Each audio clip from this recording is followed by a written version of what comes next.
Welcome to the Native Plant Seed Collecting, Storing, and Starting Advanced Training class presented by Patty Ragsdale. Well, thank you everyone for having me here. I'm pretty darn excited to talk to you today. I don't know that I've ever gotten to talk to your group, even though I live really close to Wyandotte County. I am an extension, a Johnson County extension master naturalist, not a master gardener. But I work with a lot of master gardeners. So some of you have worked with me. I recognize a few faces here. And if you know me, you know I'm really just a plant nerd. I really love native plants. And so I am excited that you guys have asked me to come and talk about native plants and how to collect seeds and store them and how I start them. So I will just get started, and you guys, I know you're putting things in the chat, but and I do encourage questions, because I do want to leave a lot of time for us to talk about anything you guys might need that I didn't cover in this, because it's not as pretty as some presentations that I give, because it's got a lot of just pictures of seedlings and kind of dead plants, like you see in this image right here. I took this image on the left here while we were doing a workshop with Courtney Masterson on her prairie over in Douglas County, and she has a really rare blazing star, Elyatris squarosa var hirsuta. So it's a really hairy, scaly blazing star, and you can kind of see some of that in there. But we were collecting seeds before she did a burn, and those seeds have germinated really well in my greenhouse this year. On the right are some little, I like to call them chubby cotyledons from Baptisia australis. So by working in the greenhouse and with these seeds, you know, from the time when we're collecting seeds to when they emerge from the seed, we get to know the whole life cycle of a plant and what they look like throughout the season, and it really helps us in cultivating in gardens. So let me see if I can get this to advance, because it's not doing it. Oh, there. So I gave you a little bit about me, but prior to now, I worked in graphic design, kind of a weird transition for me, but I was an artist all through childhood and all my life, and ended up working for about 18 years at Hallmark and about 4 years prior to Hallmark in graphic design.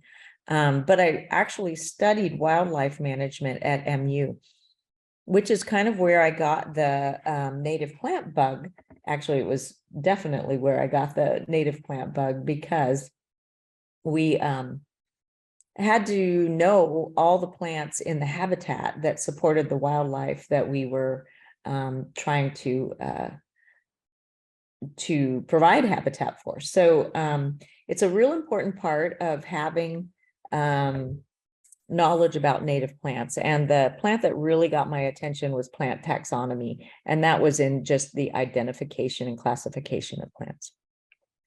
And so all that time that I was a graphic designer, I was doing what I probably shouldn't have done. You know, on a roadside, I would stop and pull up plants and take them home and things like that. And over the years, I've learned to be a little bit more, do all those things with a lot more discretion. And I don't do that kind of thing. And I wouldn't suggest it.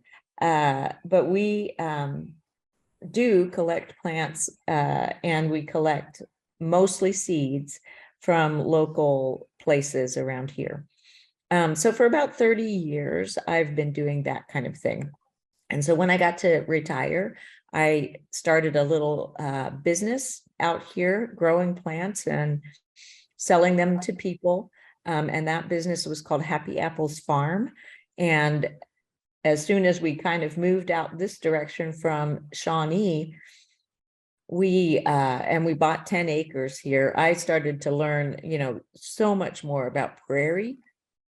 And I really wasn't used to prairie coming from Missouri. It's more of a kind of a woodland mixed area, kind of similar to this, but as you get farther west, more and more prairie. In any case, I discovered that Johnson County had this master naturalist group, and it was a perfect fit for me. And just, I met all kinds of awesome people. So I am an extension master naturalist since 2017 in Johnson County, even though I live in Leavenworth County. But as some of the people on this call know, Johnson County Extension Master Naturalists are from all over the area. Now what I do, we started a nonprofit called Botanical Belonging. And that is all about really inviting people to make this journey with me, learning more and more about all of these plants that are growing around us, and that we can use in our gardens. And so we invite people to come out here and work with us and learn with us. We propagate plants, we cultivate plants in gardens, we weed, so we learn how to identify them all through their life cycle, just like I have. And it's an amazing process. And through caring for these plants, we really kind of start to understand them. So my husband and I started this nonprofit. We have board of directors, all of that kind of stuff. We still fund some of the education that I do through the plant sales, but mostly the plant sales now employ a couple of young people that also have learned. There are growers. So one of my growers, Jenny, has been with me for 2 years, and she's awesome. She knows all the scientific names, everything. She does great. Botanical Belonging, that name came from a great book that I always have to reference here, just because it really kind of impacted me and gave me a lot of empowering to do what I'm doing. It was called Braiding Sweetgrass. Robin Wall Kimmerer used those words, botanical belonging, together. And when she said that was kind of the least she could give her students, was this sense of botanical belonging for the place that she was teaching. And here is where we live. This is my home. This is a picture of my garden. And I don't remember when I took it. It looks like it must be maybe late June. And it's a little messy in that picture. And then on the right there, you can see some of the shade structures where we house the plants that we sell. And that is really all about giving as much access to as many different species as we can produce. And sometimes we only produce a few, to people who might be interested in trying those in their gardens. And gardens are just a little different from what you might see out here in the prairie. We need paths to make our gardens comfortable, and that really does give us access in these prairie settings and in garden settings to getting up close and personal with these plants and being able to collect seeds and identify plants a little more easily in these kind of growing conditions. And we have so much to choose from, especially here at the eastern edge of Kansas, because we kind of can share some of these species with Missouri and Oklahoma and different things like that. But all of the species that you see here would be found in Kansas. We talk a lot about range because some of the species you might find in gardens aren't really for this particular area.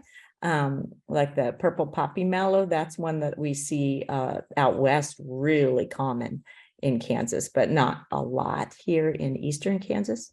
And the one blue mist flower, which is down there in the lower right corner, that one is kind of down in maybe the southeast corner of Kansas, but not really up here. But the rest of them, well, and maybe the copper iris there, that's a beautiful iris that's going to attract some hummingbirds to my garden. Might not be one you'd see around here. But the hibiscus, you might in wet areas see that. So seed collecting is really, we'll just go into that. We're going to talk seed collecting, storage, and propagation, or the starting those seeds. Seed collecting, I would say, is really very much just about knowing the right time and having the right container. Let me see if I'm going to tell you anything else about seed collecting here, because seed collecting is probably the most complicated part, in my opinion, in this process. So the two species that are pictured here are very late season bloomers, but they have different kind of collecting needs. So the lobelia, its seeds are teeny tiny, like dust. They just, when the plant shakes, anything that's ripe, so the lower part of those racemes of flowers, those ripen sooner than the top. And as it shakes, those seeds will be just spread around. So kind of knowing when you want to collect those is important, and you have to have the right container or they fall out. Whereas the swamp milkweed that you see, the pink one, that one is real obvious when that one's ready. I mean, they are, and they're late. They kind of all happen at the same time. So those are two considerations, and something to think about when you're collecting seeds, because the timing is quite important. And if it blooms early, sometimes that's a pretty good indication that you need to be out there looking for seeds early. Both of these species are a little earlier in the season. So we see those, that spider milkweed, the one on the right, Asclepias viridis, we'll see that one in fields all the time and thick. It is very, very hard to grow from seed and then transplant. Grows easily from seed though. So sometimes, people are looking here for something to put in their garden because it's super pretty, but it just doesn't transplant well. So if I grow them a transplant, a lot of times we'll give them some seeds to put in with that, just in case that transplant doesn't take. Just doesn't like that disturbance at all. Carex vulpinoidea, that one is fox sedge. It's really common around here, but it's really early, makes a really pretty edge like that. Spreads from seed really easily, but you have to be out there to collect those seeds pretty early in the season. It's not as early as some of the other sedges though, which really you have to be out there by July to get good seeds on any of those, sometimes late June. See if I can get past this one. There you go. So knowing when they're ripe is important too. Now, milkweeds, a lot of you guys have probably seen, you drive by and there's a big puff of, looks like cotton, on the tips of these milkweeds are tucked in there. That's not when you want to collect it. It really makes it really difficult. You want to collect it right then when the pods are ripening. You can see that on the right here, and they'll start to split. And you can almost see the little brown seeds in there. So if you split one open, or you can tell when it's too early, they won't be brown and thick like these seeds that you see in the picture on the left. So knowing a little bit about the plants and observing, I would say observation is really important in really learning how to do this right. But I'll go out there and, I'm walking around going, oh my gosh, I haven't collected Asclepias viridis seeds. And I know I'll be too late, or it's been a season where drought hit us and they just, like last season, I didn't get a lot of seeds because we had so much drought. And by the time I realized those were gone, they were gone. They just hadn't set a lot of seeds and everything was gone. So this was a couple of years ago when we had a real good season of collecting. But there are a lot of different variations in where seeds are in plants too. The plant that is on, let's see if I can, the plant that's on the left there is Oenothera macrocarpa. That one is beautiful. It's Missouri evening primrose. All the primrose have this, some kind of a real kind of papery, husky seed. And this one is macrocarpa because its fruit is huge, as you can see. But the seeds don't take up very much space. This just has these big fins, and it generally that fruit opens at the top, and when it blows around, stuff will fall out of the top of it. So up there, kind of close to where my thumb is, that's where it opens up. But all those seeds are kind of just in the center, lined up like that. And these can be collected all through the season because they will, if I cut those plants back, they'll bloom some more later in the season. So I can kind of easily find these, and they'll hold on to them for a long time. But others are very different, like the one at the top right there. That one is Eryngium leavenworthii, or let me think. What? I call it the purple pineapple plant, but it's really Leavenworth's orango. And it's covered with frost in this picture, so we can kind of see some of the structures, but it is full of seeds. And we'll talk a lot about collecting, a little bit more about this later. You'll see another picture of this later in the season. And below it is Silphium integrifolium, which is rosinweed. It's very much a sunflower, what we would think of a sunflower, and it's in the same family and everything. But unlike all the helianthus, the silphiums have their seeds kind of around the edges instead of the center. So, all those composite flowers or sunflowers in that sunflower family, all of those are kind of composites. They have infertile flowers and fertile flowers. We all know that. So we know what a sunflower looks like with all its seeds in the middle, right? Well, the silphiums in that sunflower family are just the opposite. All the seeds are around the edge, and they're big and fat. Birds love them. These are usually very big plants, all the silphiums. So I always tell people, really, you want to collect seeds on this. I know it's good to leave bird food, but birds are messy eaters, and they spread it all over the place. So these do need seed collecting, but you can leave them for quite a while, and they'll hold on to those seeds for you. Other plants are not like that. There are seeds that will just throw them everywhere, and you really have to pay attention to be able to get them. This story is one or this plant, right, is here. One I searched for years to get it, because Missouri Wildflowers Nursery is really the only place that propagates it regularly or easily, probably because they have zillions around their gardens. This is not one that we will see in Kansas very often, but it's gorgeous and really is well suited to a lot of kind of suburban lawn or suburban areas, where we have more trees and a little more irrigation sometimes. So Spigelia marylandica will bloom in June and be just gorgeous.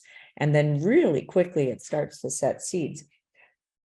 Excuse me. So this took me a couple years actually to get a plant, and then had to wait another year for it to actually flower and give me fruits.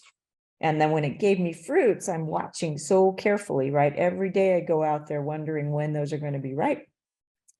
And then I go out one day and they're gone because they'd exploded.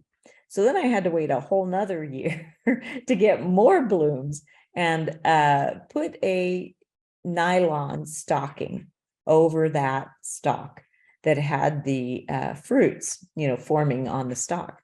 And then I came back in, maybe does that say August? I can't remember. I can't even read it. Let's see. I came back, in August, and saw that those socks were full of all of those seeds. So I was very successful, and that was last August. So I haven't really tried to grow this one yet. It's still in stratification, I think, and I'll share with you guys how I keep track of all that stuff too. So capturing really looks like this. You're just tying something over that flower stalk that can breathe and not, hold a lot of water. So not a plastic bag or anything like that. You need something kind of like a nylon stocking. And it's super fun when you're successful like this. At least it was for me. Generally, the right container is going to be plastic, not plastic, paper, like you see right here. And as we'd said before, it depends on the seed, how careful you have to be about what your container looks like. So in this case, a lot of times we're just collecting the whole seed head. We're not breaking seeds off. We're just cutting off the seed heads and putting them in a bag. And with some of them, when you cut that seed head off, if you shake it very much, everything falls out. So these big bags are really helpful, having something like just a grocery sack. But when the seeds are really little, we need to be careful about how that bottom is folded, because tiny seeds will fall out of these bigger bags. And by the time you get home, you may not have very many seeds. I really like collecting whole seed heads though, and putting them in bigger bags, because that saves me a lot of time later in trying to process and get seeds out of flowers, because I can just shake those bags and seeds kind of fall to the bottom. And then if I hold the bag and turn it over, all I get when that shakes out are the seeds. So it's kind of makes it a lot easier in the long run. But for really tiny seeds, you will want to use a plastic bag. For like those lobelias, there is nothing that's going to really capture those seeds. They're just too tiny. They'll fall through everything. So there are little tiny envelopes, like when you, if you happen to purchase something like this from a place like Prairie Moon Nursery, you'll see they'll have another envelope inside of their coin envelope that they sell their seeds in. But anyway, the kind of bag might be important to consider. Though, if you're just out there, any bag is good. You just have to keep it out of the sun. Because if it gets in the sun, then any moisture that's in that flower or the flower stalks or anything that you cut off is likely to kind of condense inside, will bake inside and get all wet. It's not a good thing. I've had it happen. Tiny seeds might be something like this Monarda bradburyana that's on the left. If I collect that right now, this was just yesterday I took these pictures, you see that I can still get seeds out of that, because all those little starry shapes in that seed head are actually tubular flowers. And those seeds rest down at the bottoms of those tubes. So if those are still standing and looking pretty good, you might actually see some seeds come out of that, and it'll do it pretty easily. All I had to do was turn that over on my hand and I got those seeds out. So if I cut those and put those in one of those big paper sacks, right, with the kind of big folds in the bottom, like a grocery sack, those little seeds will fall out and end up in another bag often. So we have to be real careful about what we collect in. And on the right here is that Eryngium leavenworthii, that purple pineapple plant, or Leavenworth syringo. And you can see, if I collected that now, I would have no seeds whatsoever. They've all been dispersed. They just fall right out. And other Eryngiums do the same thing. One very common Eryngium is rattlesnake master. So if I cut the stem on a rattlesnake master, seeds shatter out of that really easily, just like they do in this Leavenworth syringo. So they share that in common, all of that genus. And so storing them is really, you want it dry, you want it dark, you don't want things stored in the sun. Cool is better, but we just store in, this is the shelves in my garage. I actually have 2 more rolling shelves that are full of bags of seeds. We probably have, I was just looking through our spreadsheet, and it looks like we have about 320 species. We're not always successful in growing every single one, but we learn a lot every year about what works, and every year is a little different. Sometimes the seeds that we collected didn't store well, or they were collected at the wrong time, or I didn't get out there. Like we had a bad year for the Asclepias viridis. So this year we might not have a lot of growth or a lot of seedlings to sell or transplants to sell for that one, just because maybe the seeds aren't viable this year because of the drought. So storage is important because you don't want a lot of water and you don't want a lot of sun. You want to keep it as cool as possible and dark and dry. But there are exceptions. Some things need to be stored in cold, and you can see I've got a Prairie Moon packet down there, and that looks like it's a phlox. So phlox is one of those, and then that celandine poppy, that's another one to keep in mind. And I have no idea why I have this green mark on my screen. I don't know if you guys can see it. I think I accidentally made it. It's appearing on all my slides. So Stylophorum is the genus for the celandine poppy that a lot of people may be familiar with. It is another one we don't see around here, but it really is a beautiful garden plant. Berries and fruits often have different storage requirements, like spice bush, the little berries that come off that. I don't even clean them. I just store them, and they get all mushy and moldy and look like they wouldn't survive, right? But it seems to work really, really well to store them like that in a refrigerator, in a plastic bag. They like to stay cool and damp. All of these species, or at least the Stylophorum and the berries and the fruits, seem to like something like that. Whereas the phlox just can't get hot. It doesn't want to get hot. So those are the exceptions. And basically you can see I've got bags of them in the bottom of this refrigerator where we keep these stacks of trays that we're using to stratify seeds, which we'll talk about pretty quick here. So stratification and scarification are two processes that you will hear in relation to growing a lot of seeds, but particularly in native plants. This is Dahlia candida, or white prairie clover. I can hear somebody talking, not sure who that is, but sorry. So Dahlia candida, white prairie clover, looks like this when we collect it. It's pretty dry. The flowers fall off very easily.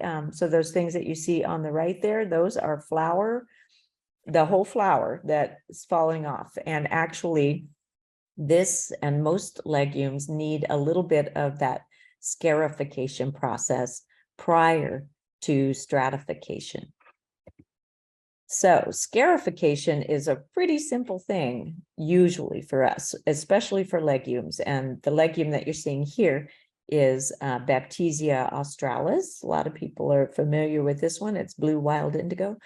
And we just use fine grit sandpaper, sometimes a little bit heavier, and we rub those seeds so they're not shiny anymore, just to kind of abrade that seed coat a little bit, make it thinner. Sometimes we'll soak these in hot water. They like that too, just to kind of keep them moist and soften that seed coat. But interestingly, stratification for a lot of the legumes is almost not necessary. Just a week or two is plenty. And sometimes we'll just skip it if we're in a hurry. So anything with a hard seed coat or a thick seed coat usually will need some kind of softening or a nick on the seed coat to make it germinate or help it germinate. And you can see right here, that is that's the size of the bean that we're trying to get out of the flower parts for the Dahlia candida. Tiny little thing, but they're shiny. And in this case, they don't really need the seed coat itself abraded. They just need to get rid of all the flower parts that are covering it up. You can throw them out, like just throw that whole seed coat out, or just rip it off the little, what do I call that thing in the middle? I can't remember. stem or the cone that grows all of those flowers. If you take all that off, they slip off really easily. You could throw that out and it would still germinate, but it might take an extra year for the flower parts to break down so that seed coat or that seed can get contact with the soil. Here's an example of two other scarification processes. One is boiling water, like really, really hot water. We'll just put that over there, strain it out. When it's done after it's soaked for 24 hours. And these were two, this is a new to me plant that's called silver bells. And that grows in kind of the southeast US, I think. But I was excited to see it in somebody's garden and took some seeds that were still hanging or fruits that were still hanging. And Marcus, one of my employees, he and I sat here one day and did all kinds of mechanical scarification and boiling water. And then we, instead of using the acid that a lot of people would use, we just tried vinegar, tried to soak it for 48 hours, I think is what we did. We were thinking overnight, but it ended up with 48 hours because this actually does usually take 2 seasons of stratification and scarification to break down enough to grow. This is typically the way that we will do stratification, which kind of is that cold, damp storage process that kind of simulates winter, what seeds would experience out in the cold here. So it's really just, that's all it is exposing it to kind of a consistent damp environment and damp and cold environment. And it can freeze. I think a lot of times they perform better when there's been some freezing and thawing that's happened, but in general, we don't do that. We just keep it cold and then let it get hot in the greenhouse. So it isn't always necessary, but it does tend to very much improve how much germination we'll see. So there's a lot to keep track of, but this kind of process where we fold it up in the coffee filter, these seeds are from an Amsonia or a blue star, and they're pretty big, so they're easy. And you can see they get kind of moldy and they get stuck to that coffee filter, and then it's wrapped in a kind of a damp paper towel, stored in a sealed plastic bag. And we put information about when we started it and when we're going to take it out on that plastic bag, and everything gets moldy. And the first time I saw it, I thought, oh, that's not going to work at all. But it actually works really, really well. But tiny seeds, you can't really do that. So those trays that you saw stacked in my refrigerator that's down in our workshop, this is what they look like when you take them out. We actually use a piece of plastic and some perlite to kind of keep the seeds from not sticking to the bottom of the next tray up. And we stack them in there, and we divide several species in the tray, and we try to space that out with cotyledons that we know are going to look a little bit different. So it might be monocots and dicots and monocots and dicots. Usually we'll only have 3, but we got 4 into this tray because maybe we didn't have as many seeds of something. But this allows us to start a lot of species in a small space. And in this way, we can just have the little tiny seeds already in the soil.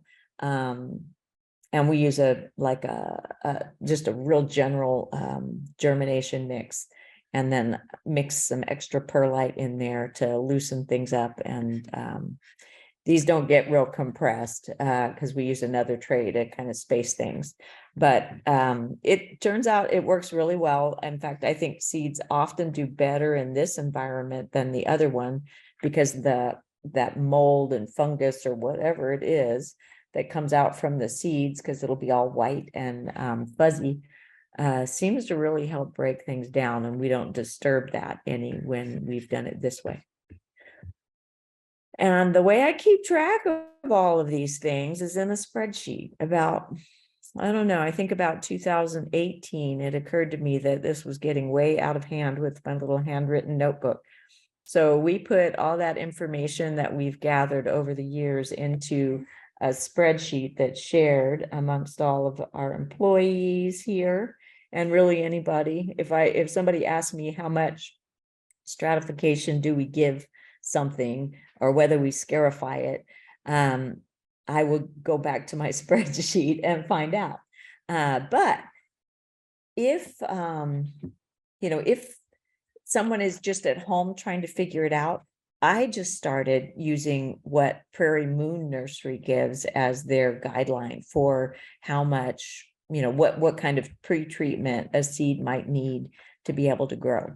So that's a real good reference. And I'll show you that when we're in the question time at the end. I am not sure how much time I've got left, or how many slides I have left, but if I'm kind of going over, or how much time have I done? I didn't keep track really. You have about 40, you've done about 40 minutes, so you have about another 30 or 40 minutes. Okay, good. That'll give us a lot of time, I think. So really, the setting up a good environment for growing is what we're doing in those trays. And you can kind of see, I pulled this up. This is all yarrow, just the regular one that we just see growing around here. It's Western yarrow. It's white. Easy to grow, great plant to get gardens started.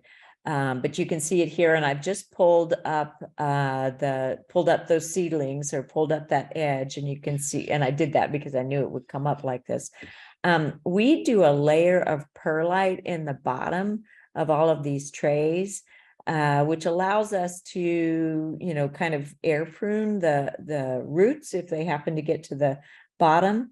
And it also allows us to keep, if we need to sit this tray on another tray, a shallow tray, it allows us to keep it from getting too saturated.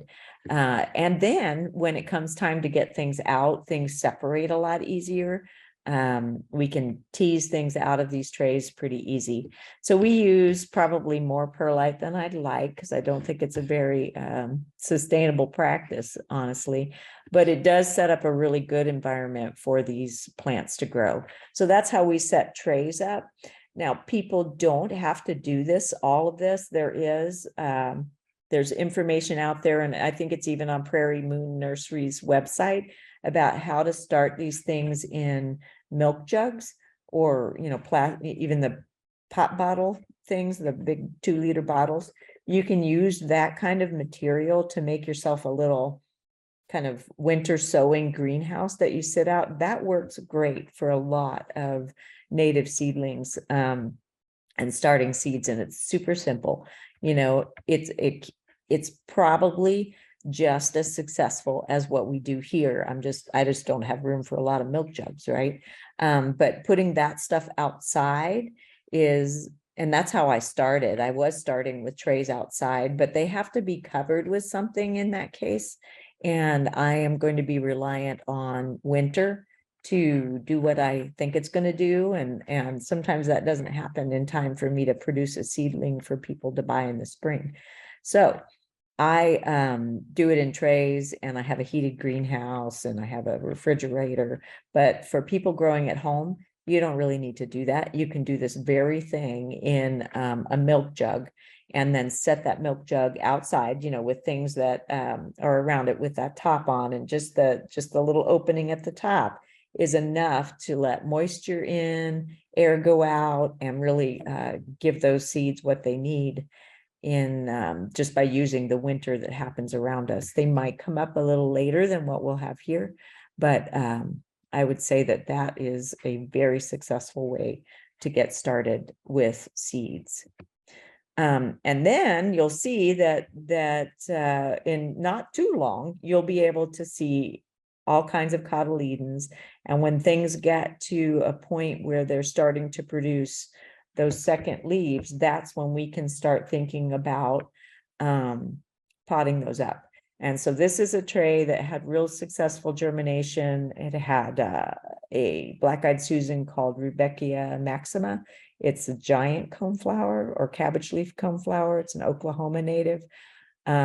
Beautiful plant, but we didn't have a good year producing seedlings last year, and this year it's turning out great. And in the background there, you can see the Baptisia australis looking all nice and big. Okay, so I think I am just about at the end of my presentation. There's just some information here about where you can find me if you guys want to come out here and learn with me how to grow these seeds, or what they look like when they're ready to pot up. That's what we're doing right now. We're getting ready for that. And then Prairie Moon Nursery is, again, a really good online source for information about how to do this. A Google search using a scientific name will give you a lot of information about growing these seeds. This is my front yard, and I would love it if you guys can find some time to come out and just take a tour of our place, and I'll show you around. And it's quite messy compared to a lot of gardens, but I really enjoy every minute of working here, and I like sharing that with people, and hope we can all learn more about how to share our gardens with the rest of the world, like this beautiful butterfly.